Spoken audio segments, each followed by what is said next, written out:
प्रिय छात्रों, हमारा चैप्टर चल रहा था विलयन, जिसमें कल हमने आपको विलयन की साध्यता को व्यक्त करने की विधियां बताई थी और उन विधियों पर आधारित संख्यात्मक प्रश्न होमवर्क में दिए थे। हमें आशा है कि आपने वह होमवर्क पूरा कर लिया होगा। ये होमवर्क जब विद्यालय खुलेंगे तो आपका होमवर्क देखा जाएगा और उसके नोट्स जो है उसके साथ ही प्रेपर करते रहिए, वही सिद्ध होंगे। अब इस चैप्टर को आगे बढ़ाते हैं।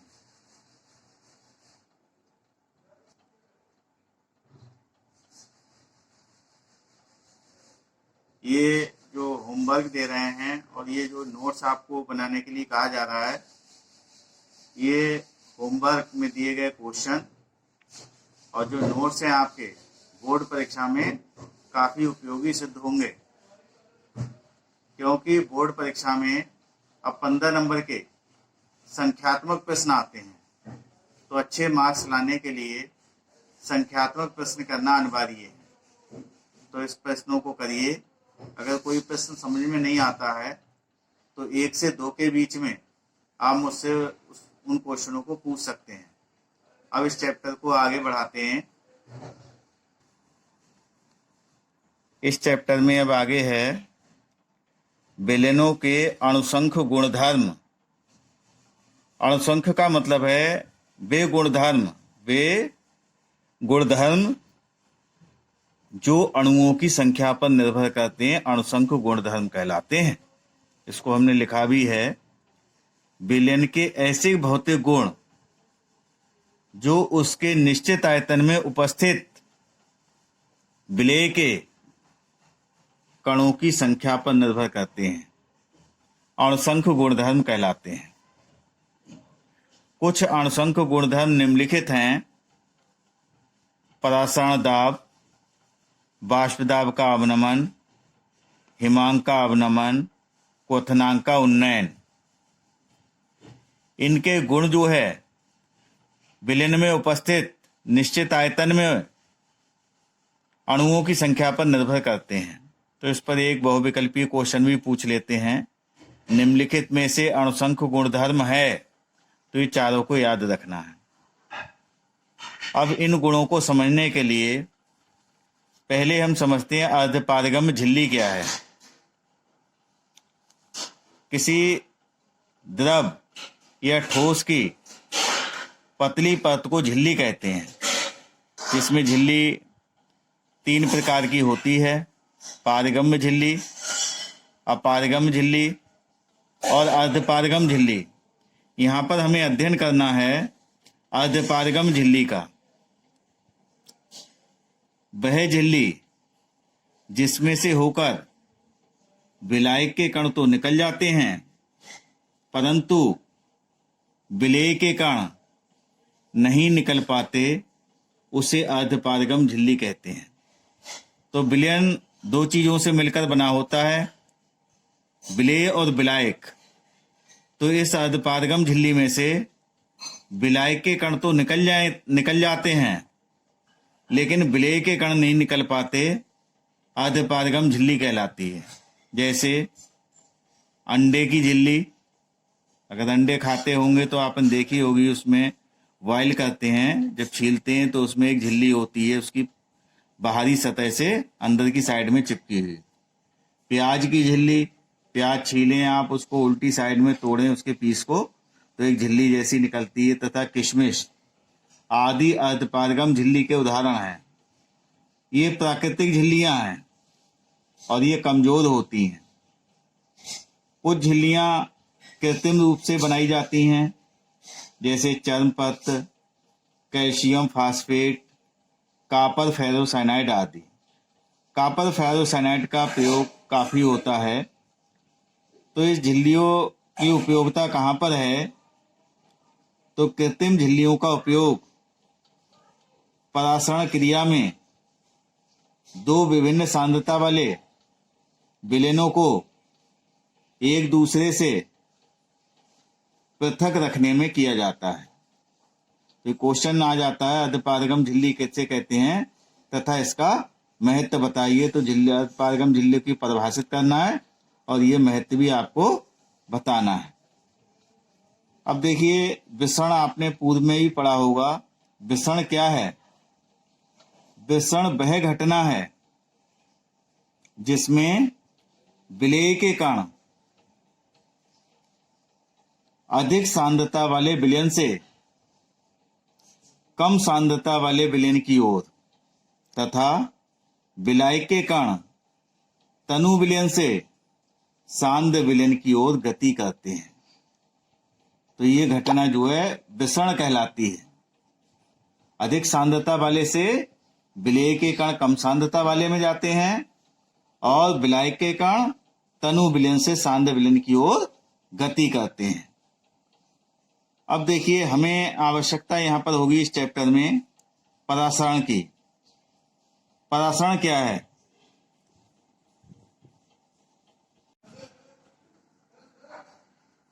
परासरण वह घटना है जिसमें विलायक के कण, कण का मतलब अणु, विलायक के कण तनु विलयन से सांद्र विलयन की ओर अर्धपारगम झिल्ली से होकर स्वतः ही प्रभावित होते हैं। तो ये जो घटना है विलायक के कण तनु विलयन से सांद्र विलयन की ओर अर्धपारगम झिल्ली से होकर स्वतः ही प्रभावित होते हैं, परासरण कहलाती है घटना। इसको देखिए कई एग्जाम्पल हैं, उनकी सहायता से आप समझ सकते हैं। जैसे एक हम बीकर ले लें और उस बीकर में जल ले लें। जल क्या है? शुद्ध विलायक है। अब हमने एक थिसिल कीप ले ली। इस थिसिल कीप के निचले सिरे पर अर्धपारगम झिल्ली हम बांध देते हैं इसके निचले सिरे पर और इसमें KMnO4 का विलयन भर लेते हैं। अब हम देखते हैं जब इस थिसिल कीप को इस जल में डुबोते हैं तो इस थिसिल कीप में ये विलयन का तल ऊपर को उठने लगता है। इसका तात्पर्य ये है कि जल के कण इस अर्धपारगम झिल्ली से होकर इस थिसिल कीप में प्रवेश करते हैं, जिससे KMnO4 का जलीय विलयन का आयतन बढ़ जाता है, अर्थात उसका तल ऊपर उठ जाता है। तो इससे ज्ञात होता है कि जो विलायक है जल, इस विलायक के कण अर्धपारगम झिल्ली के द्वारा स्वतः ही इस सांद्र विलयन में प्रवेश करने लगते हैं। इस जो KMnO4 है, KMnO4 इससे निकल के बाहर नहीं आता, जिससे अगर KMnO4 निकल के बाहर आता तो जल जो है लाल हो जाता। तो जल लाल नहीं होता है। इससे ये ज्ञात होता है कि अर्धपारगम झिल्ली द्वारा विलेय के कण बाहर नहीं निकलते हैं। और भी एग्जाम्पल है, जैसे आप दो समान आकार के अंडे ले लें और उनमें से उन अंडों को तनु HCl में रखकर उनका ऊपर का खोल उतार लें। एक अंडे के लिए हम नमक के सांद्र विलयन में डाल दें और एक अंडे के लिए हम जल में डाल दें। तो कुछ समय बाद हम देखते हैं कि जो अंडा हमने जल में डाला था वो अंडा जो है फूल के मोटा हो जाता है, बड़ा हो जाता है, और जो अंडा हमने नमक के सांद्र विलयन में डाला था वो अंडा पिचक जाता है, सिकुड़ जाता है। ऐसा क्यों हुआ? ऐसा इसलिए होता है क्योंकि जो अंडे के अंदर का जो तल पदार्थ है, वो तल पदार्थ अंडे के चारों ओर जो अर्धपारगम झिल्ली है वो नमक के सांद्र विलयन की अपेक्षा तनु होता है। ये अंडा हमने डाला नमक के सांद्र विलयन में, तो इसके अंदर जो तल पदार्थ है वो तनु है और नमक का सांद्र विलयन सांद्र है, और जो अर्धपारगम झिल्ली है उससे ये जो है इसके अंदर का जो है विलायक के कण है वो निकल के इसके नमक के सांद्र विलयन में आ जाते हैं, इसलिए अंडा छोटा हो जाता है। दूसरे अंडे को हमने काय में डाला? दूसरे अंडे को हमने जल में डाल दिया। ये जल में डाल दिया तो जल में डालने से क्या होता है? जल में डालने से क्या होता है कि ये जो अंडा है वो जल के कण जो है अधपारगम झिल्ली से होकर इस अंडे के अंदर प्रवेश कर जाएंगे और इसका आकार बढ़ जाएगा, ये मोटा हो जाएगा। तो इस प्रकार से इसके बहुत सारे एग्जाम्पल हैं जिसकी सहायता से हम परासरण को समझ सकते हैं। अगला टॉपिक है परासरण दाब। तो इसको परिभाषा को समझ लें, इसकी क्या है, फिर इस चित्र के माध्यम से समझाएंगे। किसी विलयन को अर्धपारगम झिल्ली द्वारा विलायक से पृथक करके उसके परासरण को रोकने के लिए विलयन पर कम से कम जितना बाह्य दाब लगाया जाता है उसे विलयन का परासरण दाब कहते हैं। तो हमने एक पात्र ये ले लिया, इसके बीच में एक ही अर्धपारगम झिल्ली हमने लगा दी, इसमें एक पिस्टन ये लगी हुई है, इसमें एक पिस्टन ये लगी हुई है। अब इस पार्ट में झिल्ली के इस तरफ हमने विलयन भर लिया और इसके दूसरे पार्ट में हमने विलायक जल भर लिया।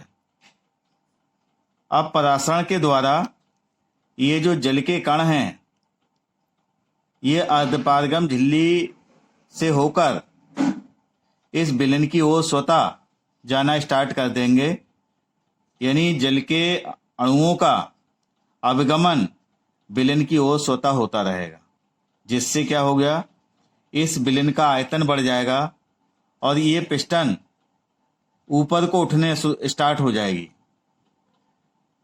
इसका आयतन बढ़ गया।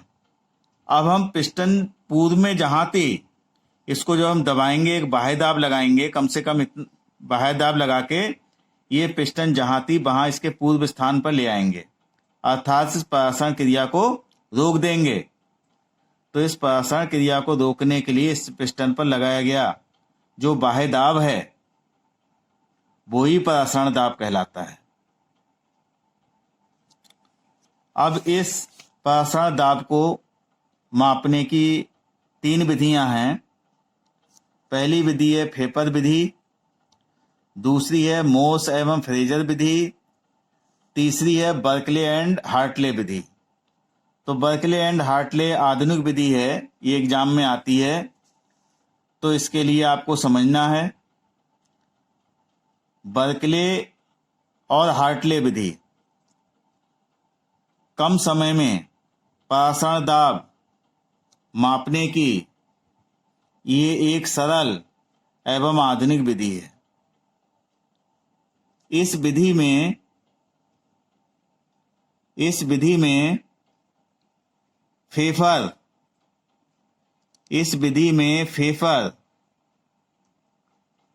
फेफर के दोषों को पूर्णतः दूर कर दिया गया है। फेफर का ये दोष था कि इसमें जो अर्धपारगम झिल्ली लगाते थे जब उस पर दाब पड़ता था तो अर्धपारगम झिल्ली टूट जाती थी, उस दोष को यहाँ पर दूर कर दिया गया है। तो इस विधि में अगर आप चित्र सही से बनाते हैं तो ये यहाँ से लेकर यहाँ तक जो वर्ण है वो चित्त का वर्ण है। अभी हम इसको पढ़ के बताते हैं, फिर चित्र में समझाएंगे। इस विधि में प्रयुक्त उपकरण में 2 समकेंद्रीय नलियां होती हैं, यानी जिनका केंद्र एक ही होता है। भीतरी नली संद पात्र की बनी होती है और उसकी दीवारों में कॉपर फेरोसाइनाइड की अर्धपारगम झिल्ली लगी होती है। संद पात्र के एक सिरे पर एक बिंदुपाती कीप लगी होती है तथा दूसरे सिरे पर एक केशनली लगी होती है। जिस विलयन का परासरण दाब ज्ञात करना होता है उसे बाहरी नली में भर देते हैं, जिसमें एक गतिशील पिस्टन तथा एक दाब मापक यंत्र लगा होता है। अब देखिए चित्र में हम इसको समझाते हैं। चित्र ये बना हुआ है बर्कले और हार्टले का। इसमें एक नली ये, भीतरी नली ये है, इसकी दीवारें ये संद होती हैं ये, जिसमें हमने ये अर्धपारगम झिल्ली लगा दी है इधर, और एक ये दीवार है इसकी दिखाई है हमने संद दीवार, जिसमें अर्धपारगम झिल्ली ये आपको दिखाई गई है। ये जो नलियां दिखाई गई हैं इसका अनुप्रस्थ काट का क्षेत्रफल दिखाया गया है जिससे आप समझ सकें। और दूसरी नली का आधा भाग इधर दिखाई दे रहा है और आधा भाग ये दिखाई दे रहा है। तो ये दो नलियां हैं, एक नली ये हो गई भीतरी नली और ये बाहरी नली के ये जो अलग अलग भाग दिखाए गए हैं। अब भीतरी नली में ये एक बिंदुपाती कीप लगी है जिसकी सहायता से इसमें विलायक यानी शुद्ध जल आपको डालना है और उसके दूसरे सिरे पर एक केस नली लगी है। बाहरी नली में विलेन भरते हैं जिसका हमें प्रसारण दाब ज्ञात करना है। इसमें एक पिस्टन लगी होती है और एक दाब मापने के लिए दाब मापी लगा होता है। तो अगर चित्त आपने समझ के बनाया है तो ये जो हम यहाँ पर आपको चित्त का वर्णन जो बता रहे थे, ये चित्त का वर्णन आपको याद नहीं करना है, रटने की आवश्यकता नहीं है। ये चित्त के माध्यम से आप इसमें लिख सकते हैं। अब देखिए कैसे करके प्रयोग स्टार्ट करते हैं। प्रयोग प्रारंभ करने से पहले बिंदुपाती कीप की सहायता से संद पात्र में शुद्ध विलायक जल भरकर केस नली में जल का तल नोट कर लेते हैं। फिर जिस विलेन का प्रसारण दाब ज्ञात करना होता है उसे बाहरी नली में भर देते हैं। तो इसमें हमने क्या किया, इसमें भीतरी नली में केस नली की सहायता से हमने जल भर लिया और केस नली में जल का हमने तल नोट कर लिया। ये कहाँ तक आया है जल, ये मान लीजिए यहाँ तक जल आया है, इसका तल हमने नोट कर लिया कि यहाँ तक हमारा जल केस नली में आ गया। फिर जिस विलेन का प्रसारण दाब ज्ञात करना है उसको नली बी में भर दिया हमने, दूसरी वाली बाहरी नली में भर दिया। अब देखिए आगे क्या करना है, पहले हम पढ़ के बता रहे हैं फिर उसको समझाएंगे चित्त में। प्रसारण क्रिया के कारण जल के अणु विलेन में प्रवेश करने लगते हैं जिससे पिस्टन ऊपर उठने लगता है और केसनली में जल का तल नीचे गिर जाता है। जब पिस्टन पर इतना बाह्य दाब लगाते हैं कि केसनली में जल का तल अपनी पूर्व अवस्था में आ जाए अर्थात प्रसारण क्रिया रुक जाए। इस स्थिति में पिस्टन पर लगाया गया बाह्य दाब विलेन का प्रसारण दाब होता है जिसे दाब मापक यंत्र की सहायता से नोट कर लिया जाता है। चित्र में देखिए, आपने भीतरी नली में विलायक भर लिया, बाहरी नली में जिस विलेन का प्रसारण दाब ज्ञात करना था वो आपने भर लिया। अब इसमें अर्धपारगम झिल्ली आपने पहले से ही लगा रखी है।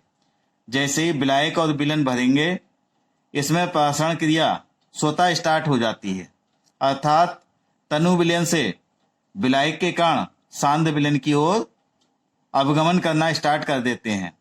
अब ये जो विलायक के कण हैं ये विलेन में जाना स्टार्ट कर देते हैं। विलेन में जाना स्टार्ट कर देंगे तो विलायक के कण जब विलेन में जाएंगे तो इसका आयतन बढ़ जाएगा विलेन का और ये पिस्टन ऊपर को उठना स्टार्ट हो जाएगा। और ये केस नली में, क्योंकि इसमें नली जो है आपकी जो भीतरी है इसमें से जल कम हो जाएगा तो केस नली में इसका तल नीचे खिसक के आ जाएगा। मान लो यहां तक खिसक के आ गया। अब इस प्रसारण क्रिया को रोकने के लिए हम पिस्टन पर एक न्यूनतम इतना बाह्य बल लगाएंगे कि ये केस नली का जल फिर से आपका जहां था वहां तक आ जाए, अर्थात प्रसारण क्रिया को हम रोक देंगे। यहां तक जल पुनः आ जाए तो इसका मतलब प्रसारण क्रिया रुक गई। तो इस प्रसारण क्रिया को रोकने में इस पिस्टन पर जितना बाह्य दाब लगाया जाता है वो इस विलेन का प्रसारण दाब कहलाता है। तो इस चित्त का वर्णन आपको बताया हमने। चित्त को समझ के बना लेते हैं तो पीछे जो चित्त का वर्णन आपको नहीं करना है और इसकी विधि को इस चित्त में सीख लेते हैं तो ये रटने की आवश्यकता नहीं है। अब देखिए इस बर्कले हार्टले विधि की कुछ विशेषताएं हैं, इसको ध्यान में रखना है क्योंकि ये एक आधुनिक विधि है। अन्य जो दोनों विधि थी उसमें कुछ ना कुछ कमियां थी, इस विधि में उन कमियों को दूर कर लिया गया है। तो क्या क्या विशेषताएं हैं इनकी। पहली विशेषता है इस विधि द्वारा प्रसारण दाब मापने में बहुत कम समय लगता है। जैसे ही आप इसमें विलायक भरेंगे, विलेन भरेंगे, और ये परासरण की क्रिया स्टार्ट हो जाएगी और आप जो है इससे परासरण दाब निकाल लेंगे। इस विधि में अर्धपारगम झिल्ली पर दाब अधिक नहीं पड़ता है, क्योंकि ये जो है संद पात्र के बीच में ये झिल्ली इसके बीच में लगी होती है, इसलिए इस झिल्ली पर अधिक दाब भी नहीं पड़ता है और इसके टूटने की संभावना नहीं रहती है। तीसरा है, प्रयोग करते समय विलेन की सांद्रता में कोई परिवर्तन नहीं होता है, क्योंकि जितना जो है विलायक विलेन में जाता है, वो जब हम जो है पिस्टन को नीचे की ओर प्रेस करते हैं तो ये विलेन से विलायक के कण निकल के पुनः विलायक में आ जाते हैं, इसलिए विलेन के सांद्रता में कोई परिवर्तन नहीं होता है, जिससे जो है शुद्ध परिणाम प्राप्त होता है। इस विधि से उच्च परासरण दाब भी ज्ञात किया जा सकता है, क्योंकि इस विधि में अर्धपारगम झिल्ली पर सीधा दाब नहीं पड़ता है। तो उच्च परासरण दाब भी हम इस विधि द्वारा ज्ञात कर सकते हैं, क्योंकि हमारी अर्धपारगम झिल्ली इस संद पात्र के बीच में लगी होती है, इसलिए जो दाब होता है वो डायरेक्ट इस झिल्ली पर नहीं पड़ता, इसलिए इसके टूटने की संभावना नहीं होती, इसलिए उच्च दाब भी हम इसके द्वारा ज्ञात कर सकते हैं।